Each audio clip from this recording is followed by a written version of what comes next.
Tiga wanita cantik bernama Melissa Liliana Dewi 38 tahun dan Hista Ayu Wardani 31 tahun serta rekannya Yeoni Sartika 34 tahun ditangkap Satuan Reserse Narkoba Polresta Denpasar lantaran nekat menjadi pengedar narkoba di Bali.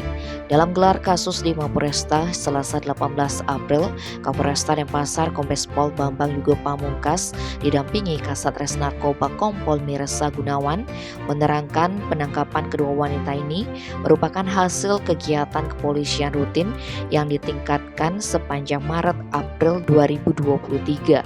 Keduanya ditangkap di lokasi dan waktu yang berbeda. Melissa digerebek di kosnya di Jalan Gunung, Resimuka Barat, Denpasar Barat pada 6 Maret 2023 pukul 17.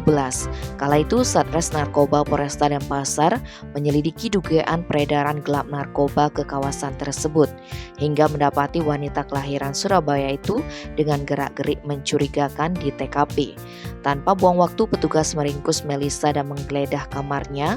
Polisi menemukan barang bukti narkoba yang disimpan di lemari.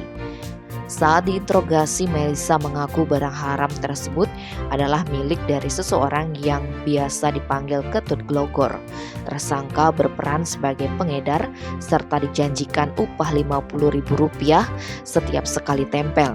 Sementara itu, Hista ditangkap saat sedang menempel sabu di Jalan Mahendra Data, Pemecutan, Denpasar Barat pada 10 Maret 2023. Dia terlibat sebagai pengedar dengan tersangka bernama Yeoni Sartika 34 tahun. Awalnya Satres Narkoba menyelidiki dugaan peredaran gelap narkoba di Jalan Mahendra Data. Petugas melihat Hista dan rekannya dengan gerak-gerik mencurigakan. Dua pengedar tersebut langsung dibekuk. Ketika diinterogasi, wanita kelahiran Pontianak ini mengakui baru saja selesai menempel sabu.